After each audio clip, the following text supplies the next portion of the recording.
happens to a society when its intellectuals and citizens no longer feel safe to question, debate, or dissent? Around the world, we are seeing troubling signs that academic freedom is under strain. In India, Ashoka University's Professor Ali Khan Mahmudabad's arrest over social media post on Operation Sindoor has raised serious concerns about the limits being placed on scholars who engage with political issues. In the US, Harvard University found itself at odds with the Trump administration after refusing to hand over data on international students, facing swift retaliation that targeted its ability to host those very students. These incidents, while taking place in different political contexts, share a deeper unease, that is, growing pressure on academic institutions to conform, stay silent, or face consequences. In today's conversation, we explore how state influence, fear of dissent, and a shifting political climate are reshaping the role of the university and what that means for the future of intellectual debate. Joining us today is Professor Rakesh Katarey. With over 3 decades of experience in both academia and media, and currently teaching mass communication at Dayananda Sagar University in Bengaluru, he brings not just insight but a lived perspective on what it means to teach, think, and speak freely in today's environment. Thank you so much, sir, for joining us once again. And Yeah, thank you for inviting me. sure. And since you are a professor yourself, the first thing I would want to ask you is what is your response to the action taken against Ashoka University's Professor Ali Khan Mahmudabad? I think,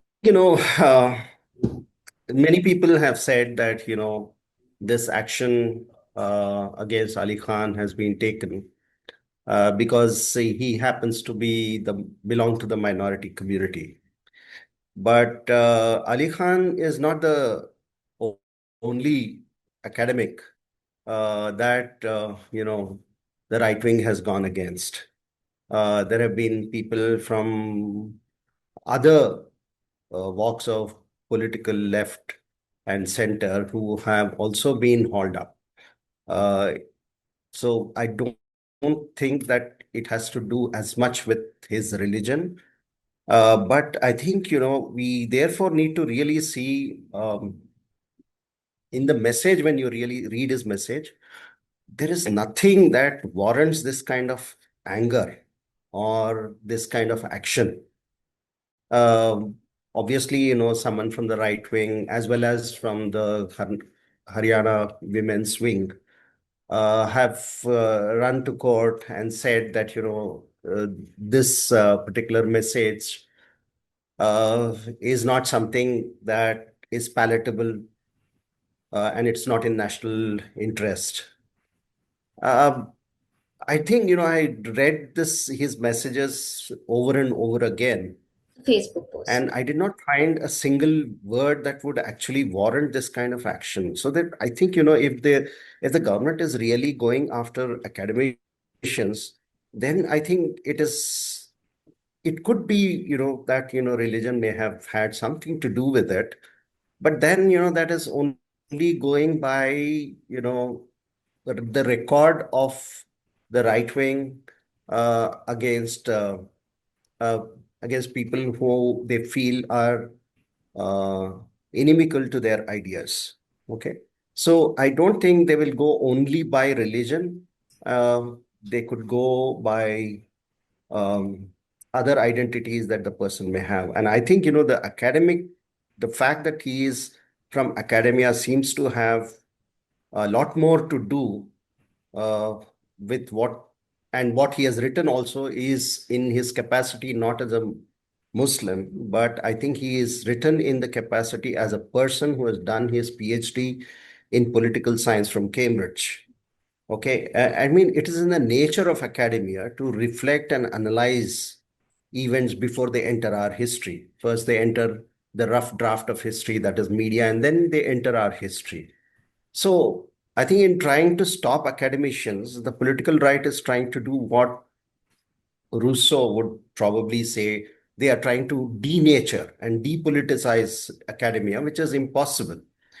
Because, academia thrives on analysis. It cannot it cannot help analyze, reflect on events that are taking place around them.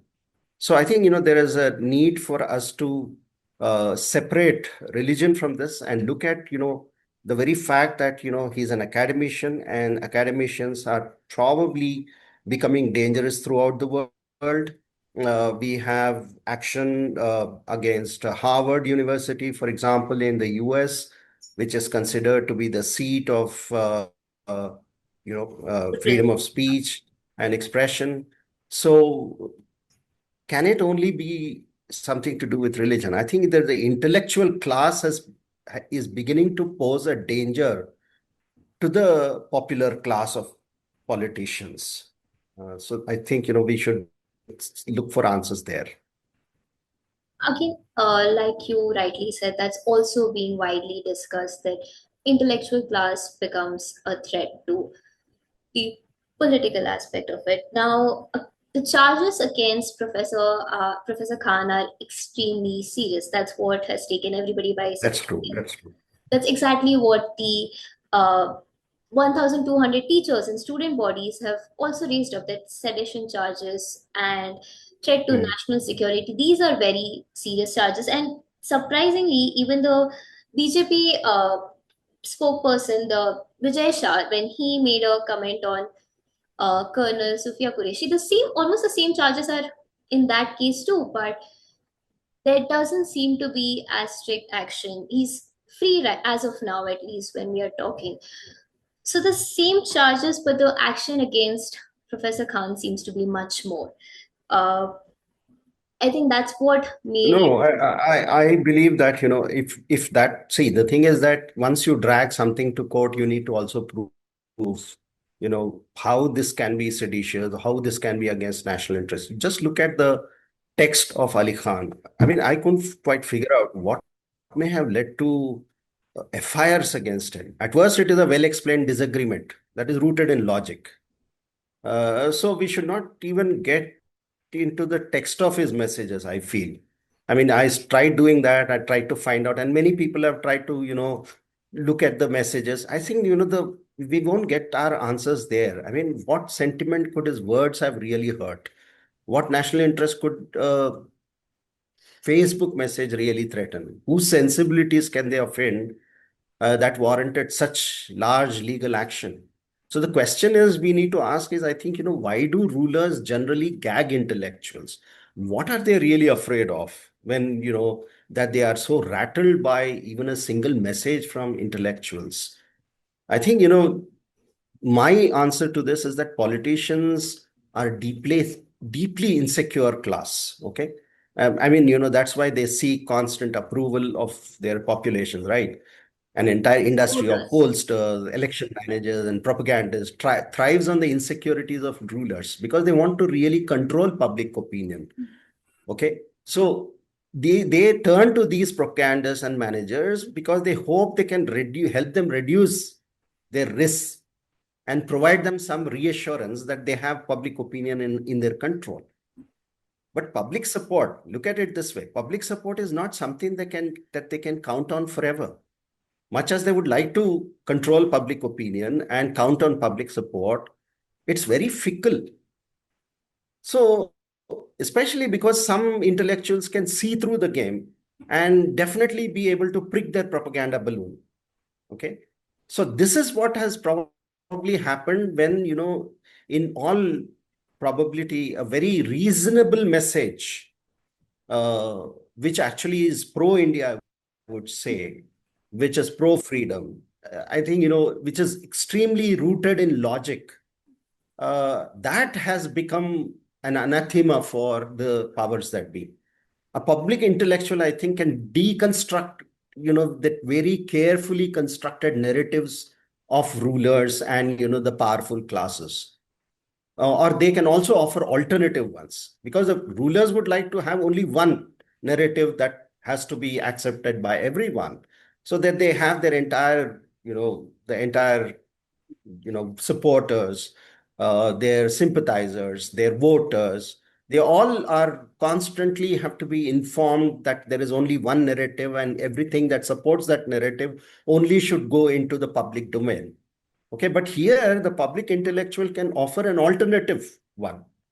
Okay, that's the real danger from scholars and academicians. It is not religion or anything. I think it's see, the thing is that the politician has to be afraid of the intellectual because the politician lacks intellect, and the intellectual has only intellect. And that, I think, makes the politicians, look at why do politicians love to flaunt their degrees, even if they are fake, or they try to get a fake degree and show that they are educated. Why? Because they have to sound very as logical as probably an intellectual can.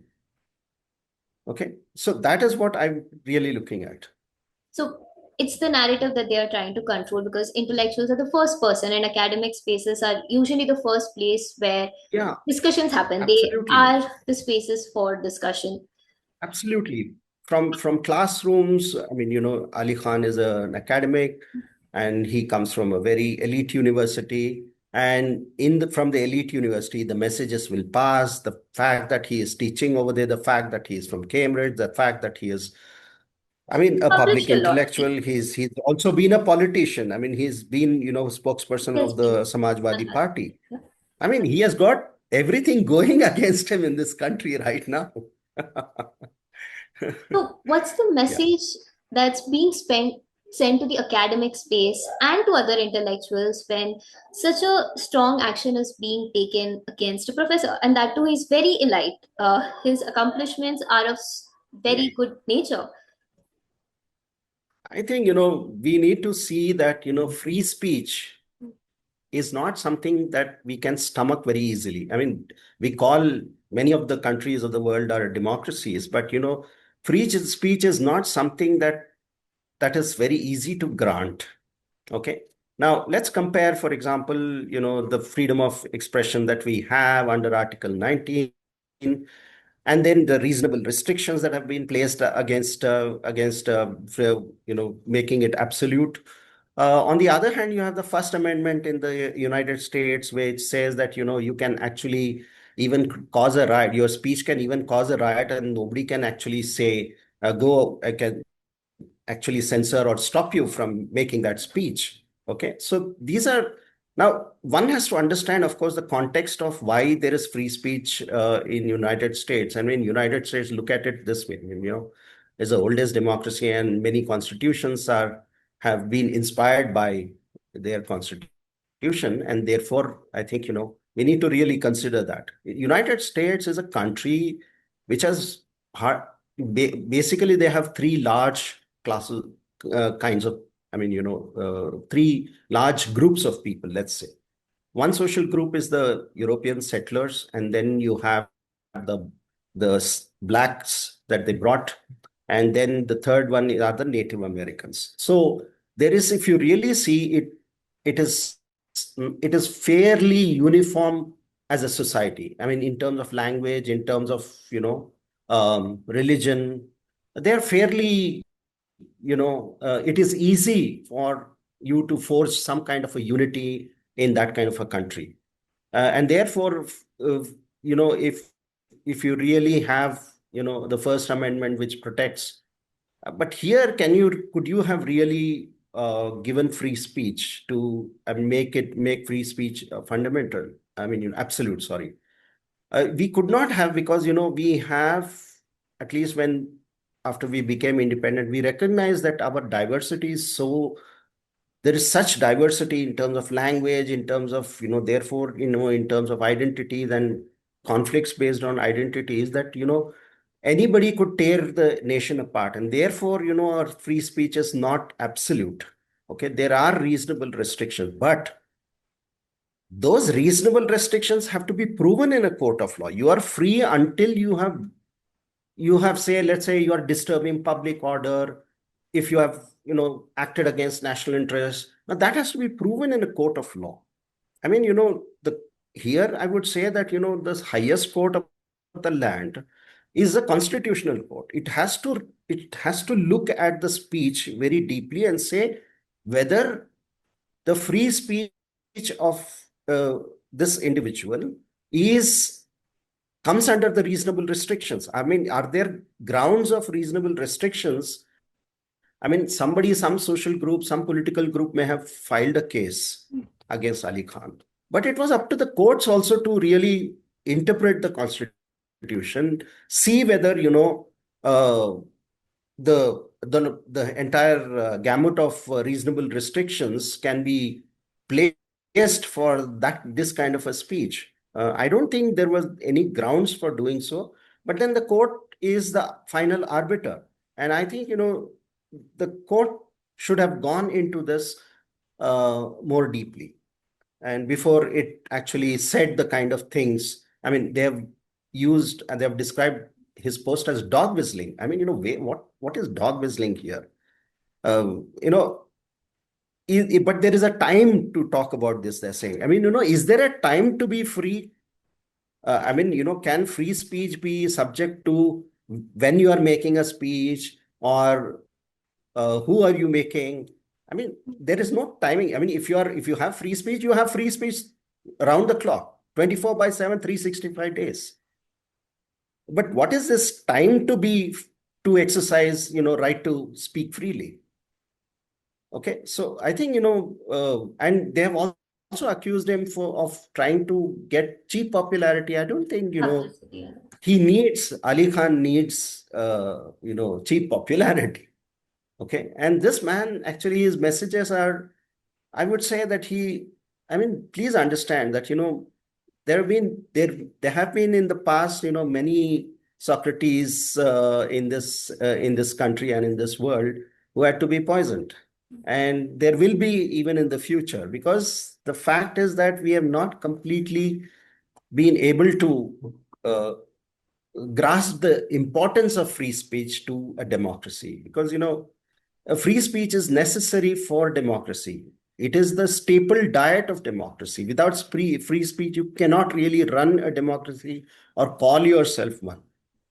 Okay, so why do we need free speech? If that is the question that many people are asking, उनको इस तरह से बोलने की और आज बोलने की, इस वक्त बोलने की जरूरत क्या थी? If this is the refrain, then I'm afraid, we are moving towards totalitarianism. Yeah. Also, coming to the free speech, if we put it to academic free speech as of now, based on our discussion, if we constrain it to that aspect, it is across the world lately we have seen that there is an action taken against academic free speech. In India, like we have action against Professor Ali, but even against Howard, Trump administration has taken actions. They have taken away the grants, and there have been recent arrests of students, teachers who have protested against the ongoing Israel-Palestine war. So, how do you see this, especially academic free speech against dissent? Like, do you think universities can still function as spaces for dissent, debate, or critique if these actions are being constantly taken? See, if we agree that democracy needs informed citizenry, okay, then who is going to produce informed citizenry? It has to be the universities, right? I mean, universities are places where, all the universal ideas are discussed. No, nothing can be restrained. If you try to stop a university, you are stopping the very flow of ideas that are going to enrich democracy. I mean, dissent is not always to dislodge rulers. Dissent is also necessary to improve things, to reform things, and to see that, things change and change for the better. So it's in public interest that, dissent has to be understood. And universities are the places where dissenting views, divergent views are necessary, and they will come back and enrich, governance, politics in the country, and, and public interest will be served. If you do not have informed citizenry, then I don't think, democracy will always be in peril. So Narrative I is think, going to be controlled, like you had mentioned earlier. yeah, true. No, we will be impoverishing democracy. without informed citizenry. I mean, why do we talk about free media? I mean, we talk, why should our press be free, for example? The press is the fourth pillar. And that also, along with universities and other social institutions, are trying to, produce informed citizenry. That information has to be free flowing. Ideas have to be free flowing. If you are going to cut off the supply lines of ideas, then I think, democracy will starve to death. But also, how do you see the state pressure, like in form of legal action, political rhetoric, or even funding threats, as it's happening in the US? What would be the impact of this on the autonomy of academic institutions? No, the autonomy of academic institutions can neither be given or taken. I mean, legally, I mean, by force, by coercion, you may suck up the autonomy of institution. Can you suck up the autonomy? Can you, I mean, in everyone's mind, the human being is free. How can you cut off or stop any human mind from thinking? How can you put fetters on thinking? Institutions you can bind. I mean, you can create conditions where ideas may not flow or be restricted. But basically, human beings crave for freedom. So one of the most important, I mean, uh, parameters of freedom is how freely can we express ourselves, right?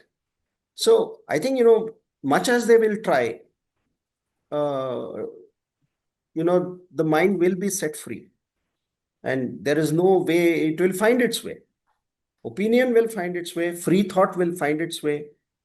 You cannot really control. In fact, it can be very dangerous for rulers if they continue to exercise this kind of emergency powers, and try to stop people from speaking out. If you really see, many of the right-wing people have actually condemned the fact that Ali Khan was, hauled up, being hauled up in courts. People who never agreed with him, they are saying that, he deserves to speak his mind out. So it's not even right wing and left wing. I mean, from the right wing also, people are saying this is wrong, right? And many influential right wing voices have said that. They have clearly disagreed with the professor, of course, but they have spoken out in his defense in the fact that he has a right to express himself, right?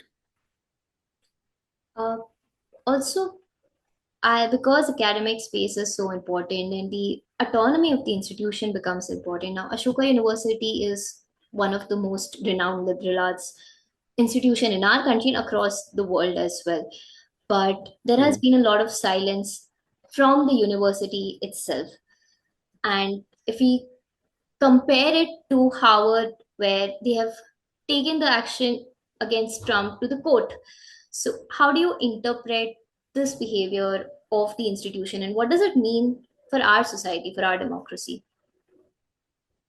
No, I think, that is what I was trying to say, that, in America, the fact that they could afford to give complete freedom of expression to all their citizens is quite different from, the Indian scenario where, where we can have continuous identity, conflicts.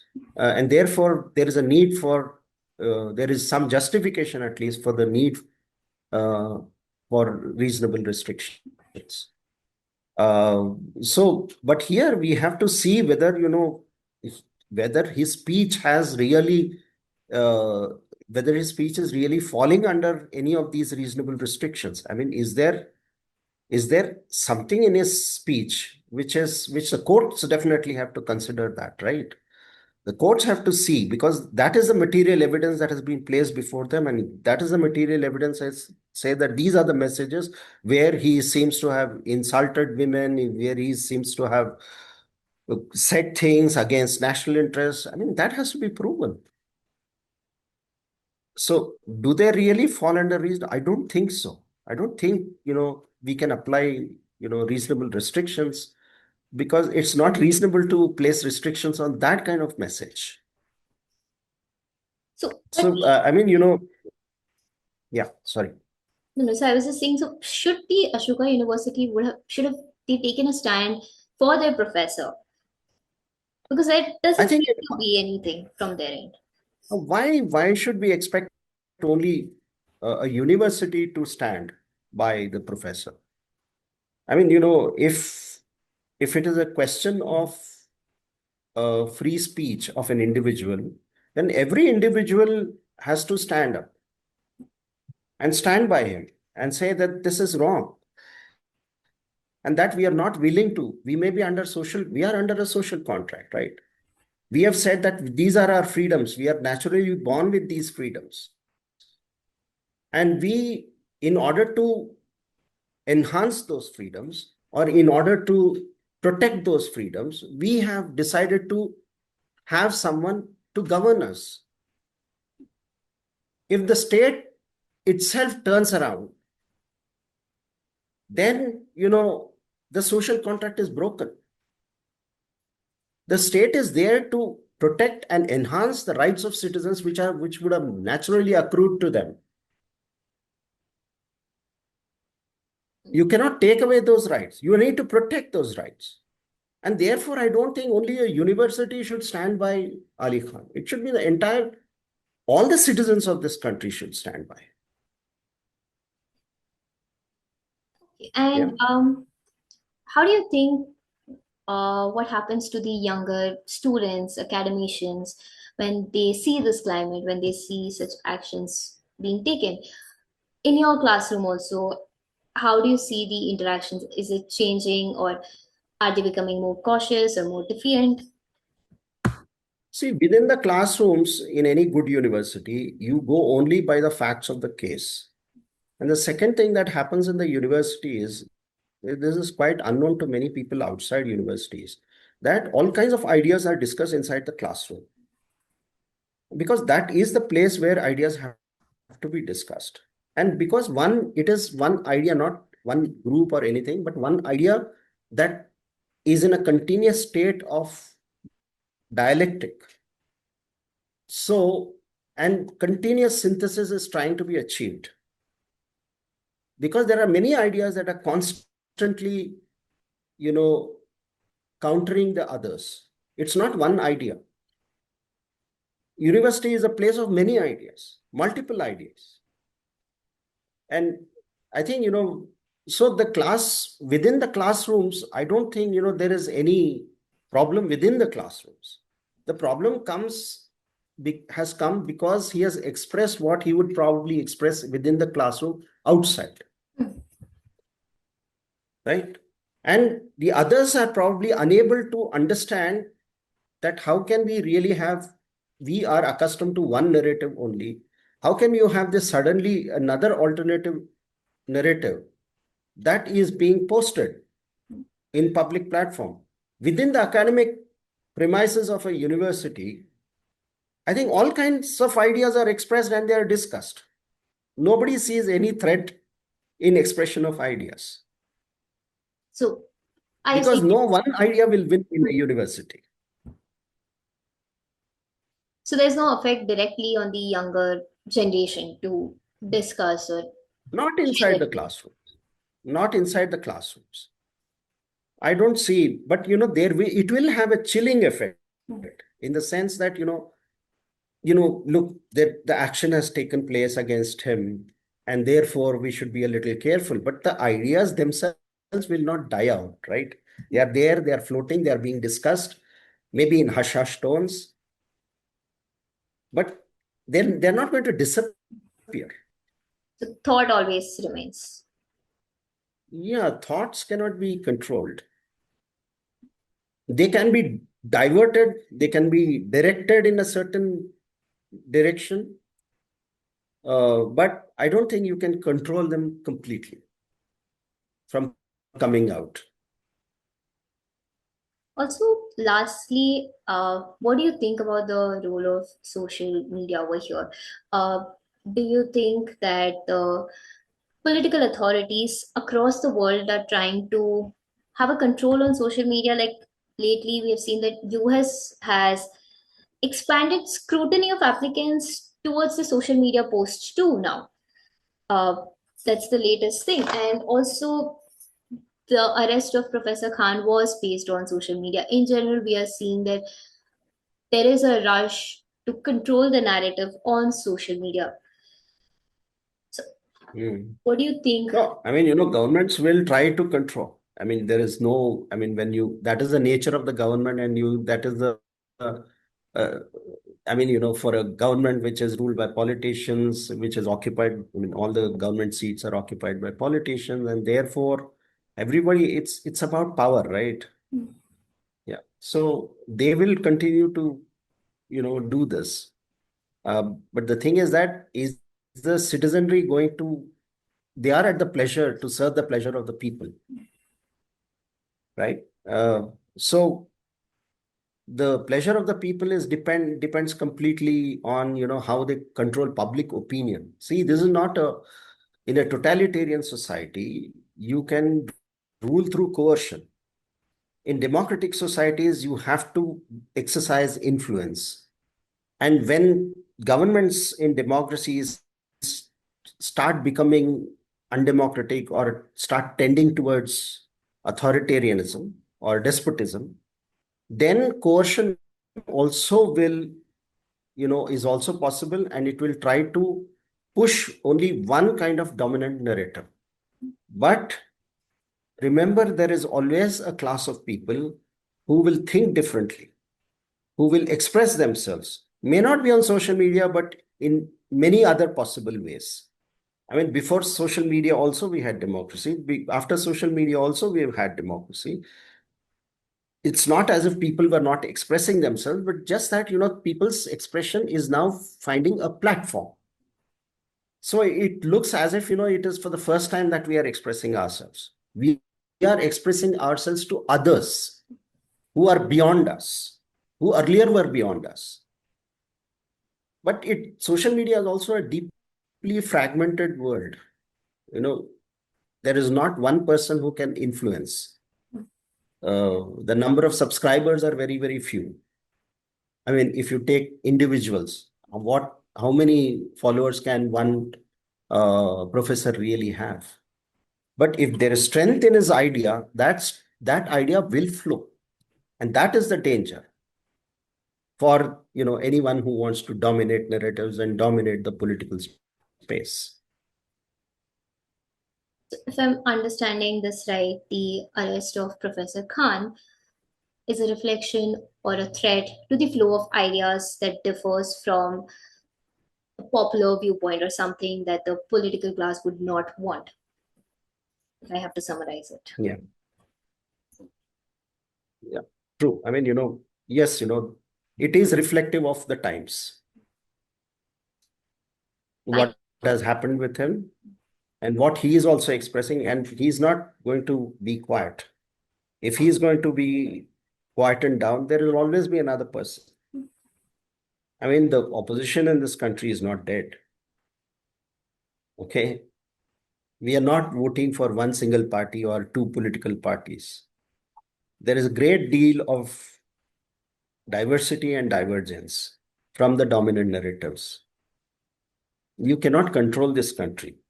It's too large, too diverse. Okay. Thank you. Thank you so much, sir, for such an insightful conversation.